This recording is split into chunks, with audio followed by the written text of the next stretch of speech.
Paternity leave অর্থাৎ পিতৃত্বকালীন ছুটি, আমাদের বাংলাদেশে পিতৃত্বকালীন ছুটি নিয়ে কোনো ধরনের আইন নেই এবং কোনো ধরনের নীতিমালা নেই। আমি যখন মা হয়েছি তখন আমাকে সি সেকশনের মতো যেতে হয়েছে দ্বিতীয়বারের মতো, এবং তখন আমার বাচ্চার নিউনেটাল জন্ডিস, অর্থাৎ আমার এবং আমার বাচ্চা দুইজনেরই আটমোস্ট কেয়ার অ্যাটেনশন এগুলোর প্রয়োজন ছিল। এখন বর্তমানে আমাদের দেশে সি সেকশনের মাধ্যমে হোক আর ডেলিভারির মাধ্যমে নর্মাল ডেলিভারি হোক, মায়ের কেয়ারের জন্য কিন্তু মানুষ পাওয়া যায় না। উপরন্ত আগে যদি কোনো বাচ্চা থাকে এবং সাথে নিউবর্ন যে বাচ্চাটা, তার যে টেক কেয়ারটা, সেটার রেসপন্সিবিলিটি সম্পূর্ণ মায়ের উপর দিয়ে দেওয়া হয়।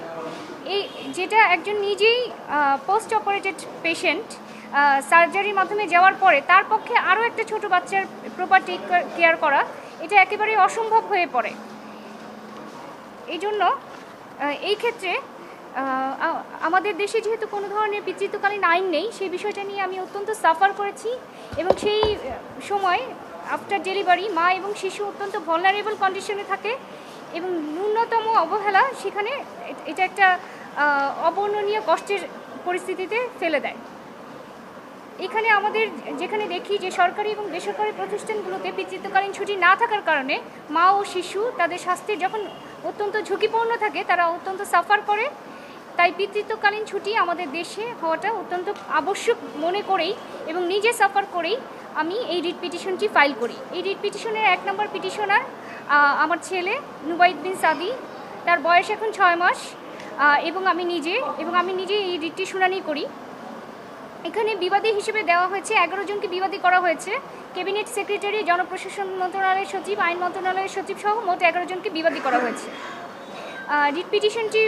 রিট পিটিশনে আমরা প্রেয়ারটা আনি যে এই যে পিতৃত্বকালীন ছুটি না থাকা, ছুটির কোনো ধরনের আইন নীতিমালা না থাকা কেন অবৈধ ঘোষণা করা হবে না এবং কেন গভর্নমেন্টকে ডিরেকশন দিবে না, কোর্ট নির্দেশনা প্রদান করবে না যে এই পিতৃত্বকালীন সকল সরকারি এবং বেসরকারি প্রতিষ্ঠানে কর্মরত সবার জন্য এই পিতৃত্বকালীন ছুটির জন্য কোনো নীতিমালা কেন করবে না।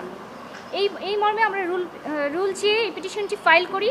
পিটিশনটি ফাইল করার পরে আজ রিটটি শুনানি হয় মাননীয় বিচারপতি নাইমা হায়দার এবং মাননীয় বিচারপতি কাজী জিনাত হকের বেঞ্চে, এবং শুনানির পরে মাননীয় বিচারপতিগণ সন্তুষ্ট হয়ে রুল ইস্যু করেন, এই মর্মে রুল ইস্যু করেন যে এই পিতৃত্বকালীন ছুটি না থাকা কেন অবৈধ ঘোষণা করা হবে না এবং কেন সকল সরকারি এবং বেসরকারি প্রতিষ্ঠানে পিতৃত্বকালীন ছুটি দিতে নীতিমালা তৈরি করা হবে না। এবং এখানে আমরা কোর্টে ILOর রিপোর্টও উপস্থাপন করি, যেখানে বিশ্বের 78টির বেশি দেশে ইতিমধ্যে পিতৃত্বকালীন ছুটি আছে। এমনকি আমাদের নেইবারহুড কান্ট্রিগুলো ইন্ডিয়া, ভুটান, পাকিস্তান, শ্রীলঙ্কা, সেই দেশগুলোতেও আছে। তো আমাদের দেশে কেন নয়? তো শুনানিতে সন্তুষ্ট হয়ে মাননীয় বিচারপতিগণ এই মর্মে রুল ইস্যু করেছেন। আদালত তার অর্ডারে বলেছে যে এই যে রেসপন্সিবিলিটি নিউবর্নকে লালন পালন করার, টেক কেয়ার করার, সেটা শুধুমাত্র একা মায়ের নয়, বাবারও রেসপন্সিবিলিটি আছে এবং বাবাকে সেই জন্য পিতৃত্বকালীন ছুটিটা দেওয়া আবশ্যক। এবং রুলের অর্ডারের মধ্যে আরও বলেন, আদালত তার অর্ডারে আরও বলেন যে এই যে মায়ের যে ভালনারেবল কন্ডিশন থাকে মা এবং শিশুর, তাদের যত্নের জন্য পিতাকে অবশ্যই ছুটি দেওয়া প্রয়োজন, কেননা এই দায়িত্বটা পিতার।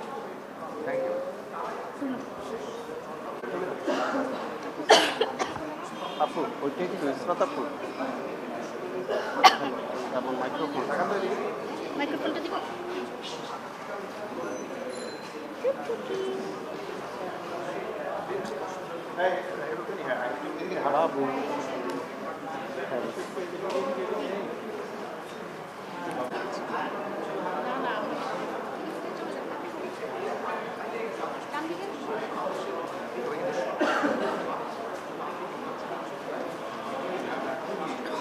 দাদা একটু আসেন না।